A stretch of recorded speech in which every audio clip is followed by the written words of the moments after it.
سوائے زمین خریدنے کے تمہارا اور کوئی دھندا نہیں ہے؟ ہر وقت یہ سوچتے ہو کہ ملا کی زمین کو کیسے خریدا جائے؟ جو مولوی صاحب ملازم نہیں ہے سرکار کا، تم کس مت میں اس کو 25,000 دے رہے ہو؟ ہمیں مجبور نہ کرو کہ ہم اپنے حق کے لیے، اپنی آزادی و حریت کے لیے، اپنے مدرسے اور مسجد کی حریت کے لیے، اپنی داڑھی اور پگڑی کی حرمت کے لیے مجبور ہو جائیں، اور پورے ملک سے صرف مدارس نہیں، عوام بھی بات کرتے ہوئے اسلام آباد کی طرف روانہ ہو جائیں گے۔ کوئی وقت نہیں لگے گا، 24 گھنٹے چاہیے ہمیں، صرف 24 گھنٹے، صرف 24 گھنٹے چاہیے ہمیں۔ مساجد کے ائمہ کو 25,000 روپے دیے جا رہے ہیں۔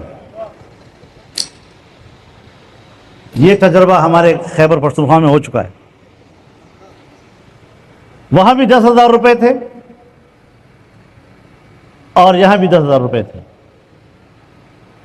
جب تنقید ہوئی کہ بھائی 7-8 سال کے بعد بھی وہی قیمت ہماری،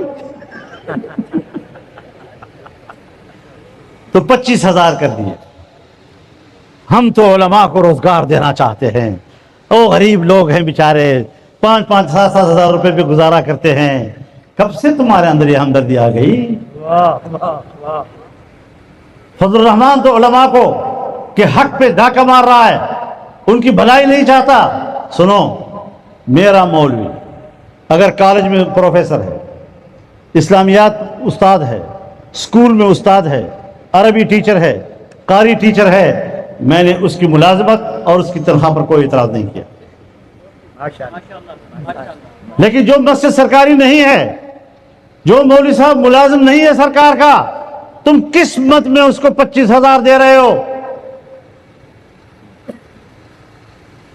سوائے زمین خریدنے کے تمہارا اور کوئی دھندا نہیں ہے؟ ہر وقت یہ سوچتے ہو کہ ملا کی زمین کو کیسے خریدا جائے؟ مسجد میں تم نے ہمارے رائے کے مطابق خطبہ دینا ہوگا، اور پھر کہتے ہیں سعودی عرب میں ایسا ہو رہا ہے، امارات میں ایسا ہو رہا ہے، کویت میں ایسا ہو رہا ہے۔ او بابا، پھر بادشاہت لاؤ نا، پھر جمہوریت ختم کرو۔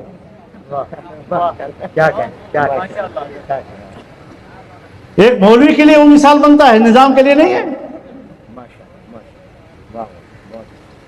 یہ ہمارا ملک ہے، اس کی اپنی تاریخ ہے، ہم برصغیر کی تاریخ سے جڑے ہوئے ہیں۔ اور میرے سامنے جو علماء کرام تشریف فرما ہیں، میں ان کو بتانا چاہتا ہوں کہ آپ کسی بھی احساس کمتری میں مبتلا نہ ہوں۔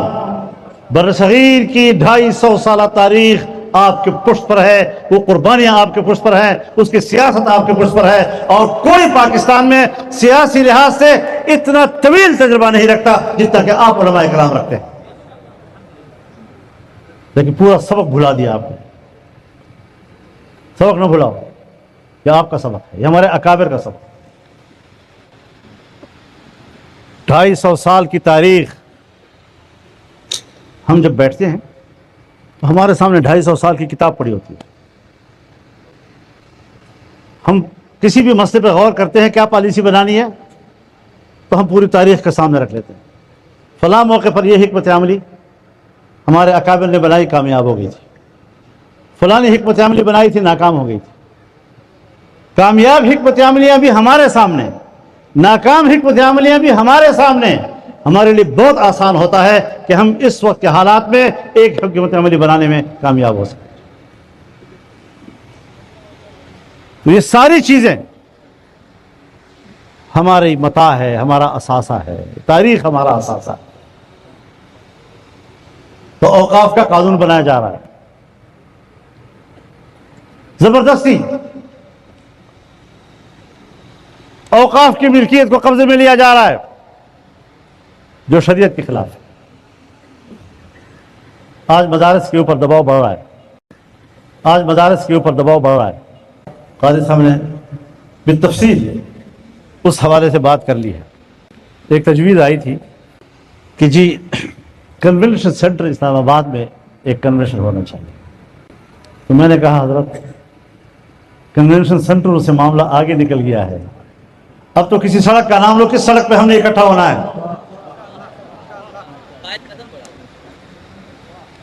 اور آپ کو کرنا ہوگا۔ ہمیں مجبور نہ کرو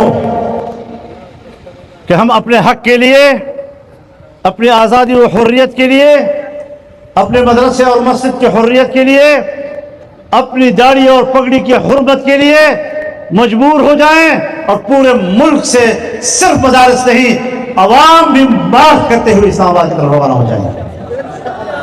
کوئی وقت نہیں لگے گا. 24 گھنٹے چاہیے ہمیں, صرف 24 گھنٹے, صرف 24 گھنٹے چاہیے ہمیں. نعرہ تکبیر. ان کی تاریخ قربانیوں کی ہے.